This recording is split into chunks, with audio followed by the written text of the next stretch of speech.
육지에서 몇 시간씩 배를 타야 닿을 수 있는 곳들이 있습니다. 동해 한가운데 자리한 울릉도부터 목포에서 백길로 2시간을 가야 하는 흑산도, 인천에서 4시간 이상 배를 타야 하는 백령도까지 기상이 조금이라도 악화되면 이들 섬에서 발이 묶이는 건 자연스러웠습니다. 그렇지만 앞으로 몇 년 뒤면 내륙에서 짧은 시간에 비행기로 갈 수 있을지도 모르겠습니다. 현재 경북 울릉, 인천 백령, 전남 흑산에는 소형 도서공항 건설이 추진 중으로 충남 서산에서는 이들 섬 공항과의 연계 운항을 염두에 둔 건설도 계획되고 있습니다. 각각 수백억 원에서 수천억 원의 국비가 투입되는 사업들입니다. 이 공항들이 모두 완공된다면 섬 주민들의 정주 여건은 크게 개선되고 새로운 관광 시대가 열릴 것이라는 기대가 나오고 있습니다. 과연 이 소형 공항들은 성공할 수 있을까요? 국내 대형 항공사들이 소형 공항에 쉽게 취항하지 못하는 주요 원인 가운데 하나는 바로 활주로 길입니다.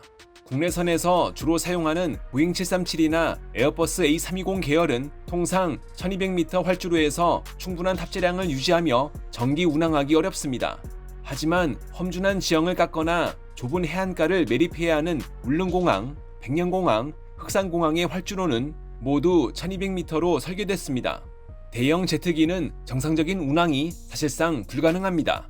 이처럼 극단적으로 짧은 활주로에서 승객을 태우고 뜨고 내릴 수 있는 대안은 전 세계적으로 터보프롭 항공기, 즉 프로펠러 항공기나 일부 소형 제트기뿐입니다. 하지만 기존 항공사업법상 소형 항공운송사업자의 기준은 탑승 좌석수가 50석 이하로 제한돼 있었습니다. 항공사 입장에서는 승객을 최대 50명밖에 태울 수 없어 운항 효율을 확보하기 어려웠고 수지 타산을 맞추기도 쉽지 않았습니다. 이러한 규정은 소형 공항 노선의 사업성을 떨어뜨리는 제도적 제약으로 지적되어 왔습니다. 이 같은 문제를 완화하기 위해 정부는 2024년 항공사업법 시행령을 개정해 소형 항공 운송 사업에 사용할 수 있는 국내선 항공기의 좌석 상한을 50석에서 80석으로 높였습니다. 한 번에 태울 수 있는 승객이 늘어나면서 좌석당 운항 비용을 낮출 수 있다는 현실적인 기대감이 생겨난 것입니다. 실제로 국토교통부가 추진한 연구에서도 서산공항과 도서공항을 연계하는 운항 가능성이 함께 검토됐습니다. 제도적인 빗장이 풀리고 좌석당 단가를 낮출 기회가 생기면서 서산과 도서지역을 잇는 국내선 소형 항공 네트워크는 마침내 가시적인 사업성을 확보한 것처럼 보였습니다. 하지만 2026년 현재 이 청사진은 예상보다 훨씬 복잡한 현실적 난관들과 마주하고 있습니다. 문제는 경제성을 높이기 위해 도입한 80인승 기준이 예상치 못한 공사비 증가로 이어졌다는 점입니다. 사업 속도가 가장 빠른 울릉공항의 경우 2026년 7월 기준 공정률 80%를 넘어서며 해상 매립과 활주로 부지의 윤곽을 드러내고 있습니다. 현재 울릉공항은 2028년 개항을 목표로 하고 있습니다. 하지만 다른 도서공항들의 사정은 그렇지 않습니다. 80인승 항공기 취향 기준에 맞춰 활주로 안전구역인 착륙대 폭을 확장하는 과정에서 공사 규모와 예산이 걷잡을 수 없이 커졌기 때문입니다. 실제로 백령공항은 이 설계 변경 여파로 총 사업비가 당초 2,018억 원에서 3,913억 원으로 무려 93.9% 증가하는 상황을 맞이했습니다. 예산이 2배 가까이 뛰면서 기획재정부의 타당성 재조사 절차를 다시 밟게 됐고 당초 2029년이었던 개항 목표는 현재 행정 절차와 공사 기간을 고려하면 최소 4년 이상 늦어질 것으로 예상됩니다. 흑산공항의 상황은 더욱 복잡합니다. 국립공원 문제는 일단락됐지만 80인승 항공기 운항을 반영해 착륙대와 안전구역을 확대하면서 총 사업비가 당초 1,833억 원에서 6,411억 원으로 크게 늘었습니다. 이에 따라 2025년부터 타당성 재조사가 진행됐고 당초 계획했던 착공과 개항 일정도 불투명해졌습니다. 내륙에서 이들을 연계할 서산공항의 셈법은 더욱 복잡합니다.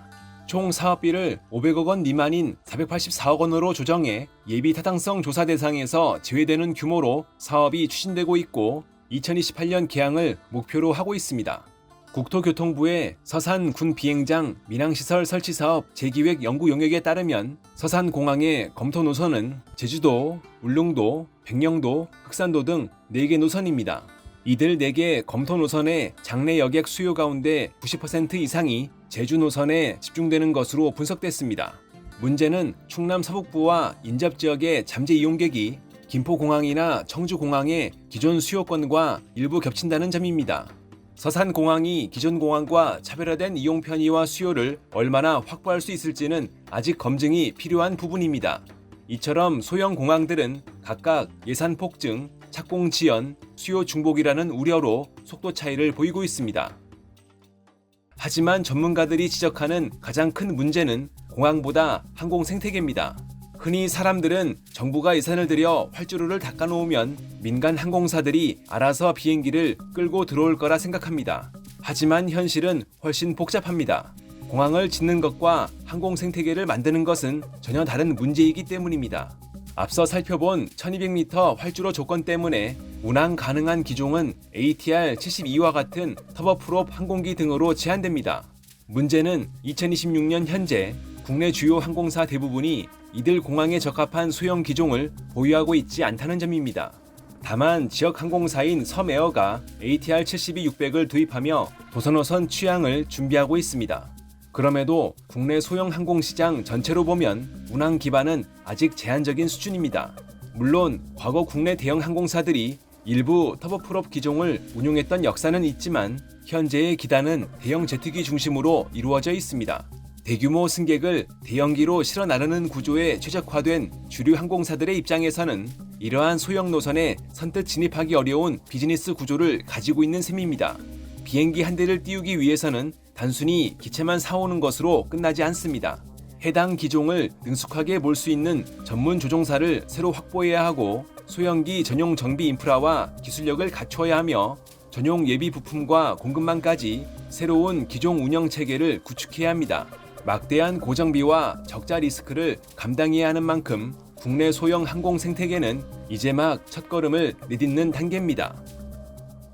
그렇다면 우리보다 앞서 수많은 도서공항을 운영해온 해외 선진국들은 이 한계를 어떻게 극복하고 있을까요? 공항만 지은 것이 아니었습니다. 항공 생태계를 함께 만들었습니다. 가장 가까운 일본의 사례가 대표적입니다. 본토와 외딴 섬을 안정적으로 연결하기 위해 일본은 재팬에어 커뮤터, 오리엔탈 에어 브리지, 르큐에어 커뮤터 같은 지역 거점 항공사들을 중심으로 오랜 기간 운영 경험을 축적해왔습니다.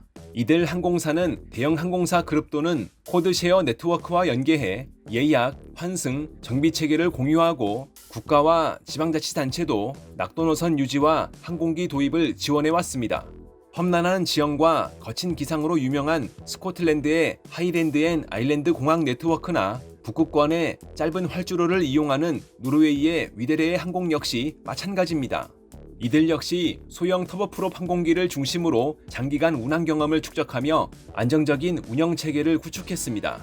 특히 유럽에서는 공공 서비스 의무, 즉 PSO 제도를 통해 적자 지역 노선의 운항을 지원하고 일본 역시 낙도 노선에 대한 국가와 지방자치단체의 보조 제도를 운영하고 있습니다.